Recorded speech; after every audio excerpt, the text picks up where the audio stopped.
전 세계적으로 웰빙 열풍이 불면서 육류보다는 채소 위주의 식단을 선호하는 사람들이 늘고 있습니다. 네, 안녕하세요. 저는 미국인 메간이에요. 하지만 무조건적인 채식만을 고집하기보다는 균형 잡힌 식습관을 유지하는 것이 진정한 웰빙이라는 생각이 드는데요. 오늘 소개해드릴 사연은 한국에 오고 나서 고기 맛을 알아버렸다는 미국인 채식주의자의 경험담입니다. 그녀는 채식만 고집하다 빈혈로 쓰러지고 난 뒤에 친구의 강요로 고기를 먹게 되었다고 하는데요. 요즘에는 미국에 국적을 두었지만 한국을 사랑하고 한국인이 되고 싶어하는 저 같은 사람을 대한미국인이라 표현한다죠. 제가 너무 마음에 들어하는 말이랍니다. 저의 식습관이 한국에 와 완전히 달라졌거든요. 간혹 유튜브나 인스타를 보면 한국 음식에 빠진 미국인들을 만날 수 있어요. 건강하다, 신선하다는 말을 주로 하고 미국의 음식 스타일보다 한국의 음식들이 건강하고 다채롭다는 표현을 많이 사용하죠. 전 그 말뜻을 이해 못했어요. 미국에서 한국으로 오기 전까지 전 채식주의자였거든요. 신선하다는 말은 채소에만 사용된다고 느꼈으니까요. 그런데 한국 음식들을 접하고 전혀 다른 세상에 초대받은 느낌입니다.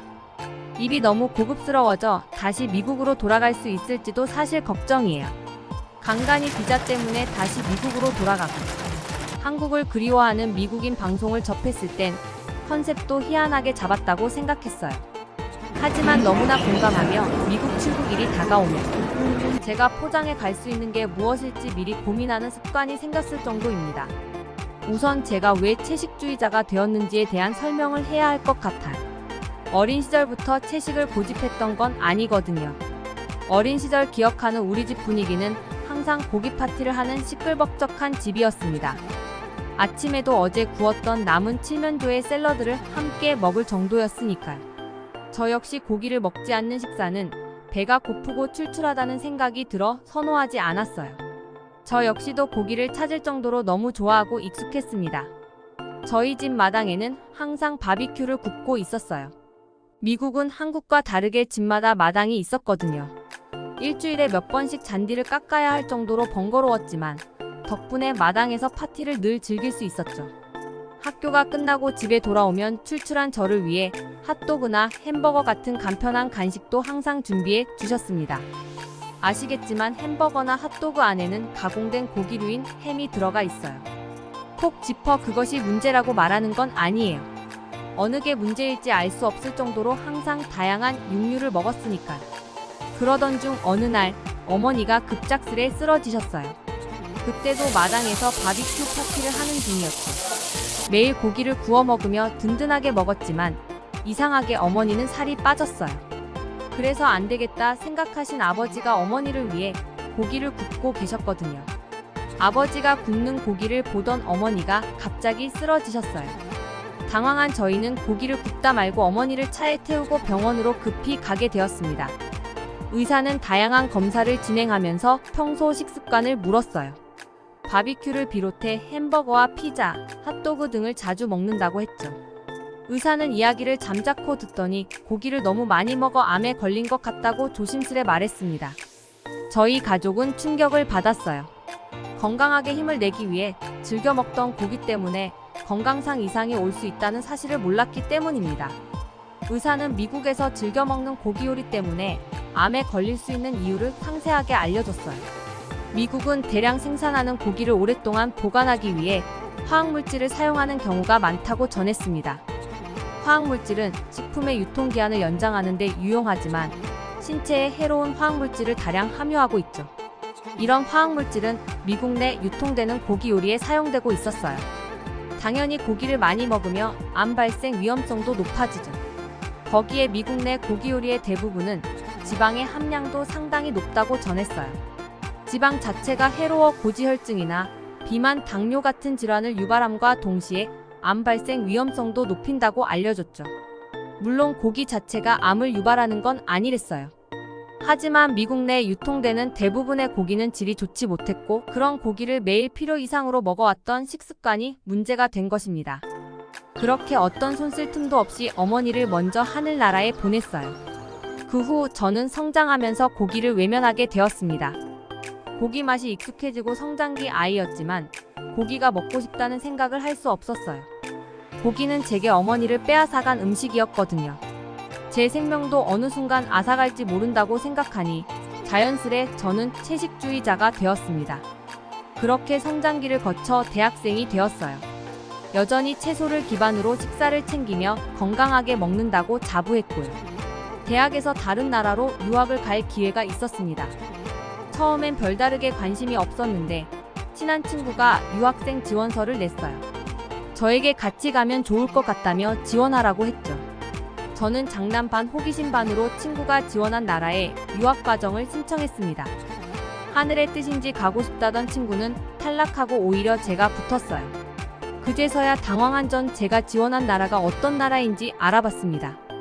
한국이라는 나라였어요. 한국은 제게 조금은 생소한 나라였지만 이내 그 나라가 어디인지 쉽게 알 수 있었습니다. 제가 좋아하는 축구선수 손흥민의 나라였어요. 저는 유럽 축구를 좋아하는데 선이 진한 미국인이나 유럽인과 다르게 동그란 선을 지닌 동양인 선수에 호기심이 생겼거든요. 전체적인 궤도 뒤처지지 않으면서 실력도 월등했어요. 호기심에 관심이 갔던 그 축구 선수의 나라가 한국이라는 생각을 하자 설레는 마음이 들었습니다. 그렇게 전 한국으로 유학 생활을 시작했어요. 한국이라는 나라에 대해 아는 건 하나도 없었습니다. 하지만 한국에 머물면서 한국에 오지 않았으면 큰일 날 뻔했다는 생각이 참 많이 들었어요. 오고 싶어 했던 친구 대신 제가 오게 된 게 정말 감사할 정도였거든요. 저는 채식주의자로 채식이 주식이라고 알려드렸잖아요. 한국은 텃밭이라는 게 상당히 보편화되어 있었어요.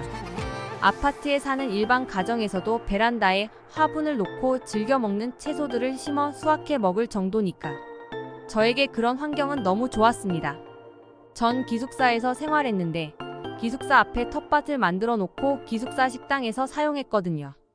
학교를 오가며 제가 먹는 채소가 자라는 걸 보는 마음은 참 뿌듯했어요. 채소도 신선한 게 몸에 좋다는 걸 너무 잘 알았기 때문입니다. 그리고 고기를 먹지 않아도 맛있게 먹을 수 있는 음식들이 정말 많았어요. 미국은 채식주의자들이 외식을 하기엔 불편함이 한둘이 아니었거든요. 대부분 식당과 음식에 고기가 들어갔어요. 채식을 파는 식당은 가격이 다소 비싸서 학생 신분에서 쉽게 갈 수 있는 것도 아니었죠. 반면 한국은 달랐습니다. 백반이라는 일반 음식만 주문해도 한 끼 식사에 다양한 채소 반찬을 먹을 수 있었어요. 물론 그중 고기가 들어가긴 했지만 굳이 고기를 먹지 않아도 다양한 밑반찬에 밥 한 그릇을 충분히 비울 수 있었습니다. 그래서 한국으로 온 걸 감사했죠. 구경할 거리도 많아 학교가 끝나면 시내로 나가 쇼핑도 하고 경복궁 같은 고궁도 돌아다녔어요. H서울이라는 곳은 대중교통도 잘 되어 있어서 하루 사이에도 할 일들이 정말 많았거든요. 변화된 주변 환경이 처음엔 걱정이었지만 어느새 전 너무 잘 적응하고 있었어요. 하지만 미국에 살 때보다 너무 많은 활동을 해서였을까요? 저는 생각지도 못한 타이밍에 한국에서 쓰러지고 말았습니다. 대낮에 거리를 걷다가 머리가 어지러운 걸 느꼈어요. 하늘이 노랗게 변하는 것 같더니 이내 정신을 차릴 수 없었어요. 정신을 차렸을 땐 병원이었거든요. 친구들이 당황해서 구급대를 부르고 전 병원에 실려오게 되었죠. 의사는 정신을 차린 절 보더니 빈혈 수치가 높다고 말했어요. 그러면서 고기를 많이 먹어야겠다고 덧붙였습니다. 처음 어지러움을 느끼고 쓰러졌을 때 제 마음은 두려웠어요. 어머니도 이렇게 갑자기 쓰러지고 암이라는 진단을 받아 손 쓸 틈도 없이 급격하게 건강이 나빠져 하늘나라로 떠났으니까요. 그래서 건강을 위해 채식을 고집했는데 저 역시 쓰러지다니 믿기 어려웠습니다. 하지만 다행히 의사 선생님의 말씀은 제가 큰 병이 아니라고 말했어요. 아이사 선생님은 빈혈이 심하면 건강상 이상이 올 수 있으니 고기를 꼭 챙겨 먹으라고 당부하셨습니다. 친구들과 의사 선생님은 절 걱정했지만 전 암이 아니라는 것만으로도 괜찮다고 생각했어요. 그렇게 병원을 나왔습니다. 병원까지 함께 왔던 친구는 제가 왜 고기를 먹지 않는지 알고 있었어요. 그래서 크게 권유하지 않았죠. 그런데 빈혈로 쓰러져 수치가 위태롭다는 말을 들은 친구는 저에게 고기를 먹자고 권유했습니다. 전 달갑지 않았어요. 지금까지 10년 정도 고기를 먹지 않았는데 지금 어지럽다고 고기를 먹으면 하늘나라에 간 엄마처럼 될까 걱정이 되었기 때문입니다. 하지만 친구는 완강했어요. 웬만하면 자기도 이런 소리 안 하겠지만 지금 이 상태라면 오히려 영양소가 부족해 암이 될 수 있는 걸 왜 모르냐고 살짝 언성을 높였기 때문입니다. 계속 먹으라는 소리는 하지 않겠다는 말도 덧붙였어요. 또 쓰러지면 그땐 어떻게 할 건지 묻더니 기운을 차릴 때까지만 고기를 먹고 그 이후엔 안 먹어도 된다고 저를 설득하기 시작했습니다. 마음이 내키는 건 아니었어요. 하지만 친구 말처럼 이후 어떻게 해야겠다는 대처 방법도 없었죠. 진짜 의사가 걱정하는 대로 친구가 묻는 대로 고기를 먹지 않는다면 전 또 충분히 쓰러질 수 있었으니까요. 결국 저는 고집을 버리고 고기를 먹기로 했습니다. 먼 미래까지는 아니더라도 지금 당장 눈앞에 있는 불은 끄는 게 급선무라 생각했어요. 눈을 감고 친구를 따라 고깃집으로 갔습니다. 친구는 우스갯소리로 한 달 용돈을 저를 위해 다 턴다고 말했어요. 전 그때 그 말이 무슨 뜻인지 몰랐죠. 친구는 제 걱정 때문에 한국 사람들도 비싸서 잘 먹지 않는 한우를 사주러 간 거예요. 눈앞에 펼쳐진 고기를 보는 순간까지 전 사실 떨떠름했어요. 어머니를 죽음으로 몰고 간 원수나 다름없는데 그 원수를 살기 위해 먹는 제 모습이 정말 아이러니하게 느껴졌거든요. 친구는 한우가 나오자 정성스레 구워서 저에게 주었습니다. 소금과 기름이 섞인 소스에 살짝 찍더니 저에게 먼저 먹어보라고 제 접시에 놓아줬죠. 전 못 이기는 척 한 점 집어 들었습니다. 입에 한 입 넣었는데 전 정말 충격을 받았어요. 지금까지 미국에서 먹던 고기 맛과 전혀 달랐거든요. 씹는다는 표현을 할 수 없을 정도였어요. 입안에 넣고 잠깐 흐물거렸을 뿐인데 고기 한 점이 입안에서 사라졌으니까요. 저는 당황할 수밖에 없었어요. 맛을 음미하기도 전 제대로 된 고깃집을 느끼기도 전 흔적도 없이 사라진 고기 때문에 의도하지 않게 입맛을 다질 수밖에 없었죠. 당황한 제 표정을 읽은 친구는 당연하단 듯 웃으며 말하더라고요. 맛있지? 그 말에 저도 모르게 헛웃음이 났습니다. 제 기억 속 고기 맛과 차원이 달랐어요. BYWIN 논 구워 먹는 고기여도 소스 맛이 강했어요. 나중에 미국 의사가 알려줘서 알았죠. 신선한 고기를 사용하는 게 아니니 대부분 고기는 향신료로 고기 맛을 가려야 했어요. 마른 고기지만 사실은 다양한 소스 맛에 길들여졌던 거예요. 당연히 건강에는 좋을 리 없고요. 반면 한국은 달랐습니다. 친구가 오늘은 제가 아파서 비싼 식당으로 안 먹었지만 훨씬 저렴한 식당도 많다고 알려줬어요. 소 잡는 날에만 문을 여는 식당도 있대요. 한국 사람들은 신선한 고기가 건강하고 맛있다는 걸 알았던 거예요. 동네의 한두 정육점은 소 잡는 날이라고 알려주며 신선하다는 걸 광고했죠. 한국에도 쌈장이라는 고기를 찍어 먹는 소스가 있었어요. 하지만 미국과 달랐죠. 미국은 고기 누린내 같은 냄새를 가리는 용도였다면 한국은 고기의 감칠맛을 더욱 부각시키는 용도였어요. 고기 자체의 맛은 살리고 더 맛있게 먹을 방법을 고안했던 거죠. 그리고 마트도 식당도 무항생제라는 걸 홍보할 정도로 건강과 맛 그 어느 하나도 놓치지 않았습니다. 저는 그 이후 한국 친구를 따라다니며 삼겹살, 갈비 등 한국 사람들이 즐겨 먹는 고기를 순차적으로 먹었습니다. 고기들은 하나같이 신선하고 맛있었어요. 미국에서 먹던 고기 맛과 전혀 달랐죠. 저는 저도 모르게 빠져들고 있었습니다. 그동안 왜 채식을 했을까 후회가 될 정도로 채식만 신선하다고 생각했던 지난날을 반성하게 되었어요. 그리고 한국인들은 고기를 먹는 만큼 신선한 채소도 곁들여 먹었습니다. 상추와 깻잎 등 채소와 함께 먹으니 미국에서 먹는 고기 양보다 적었어요.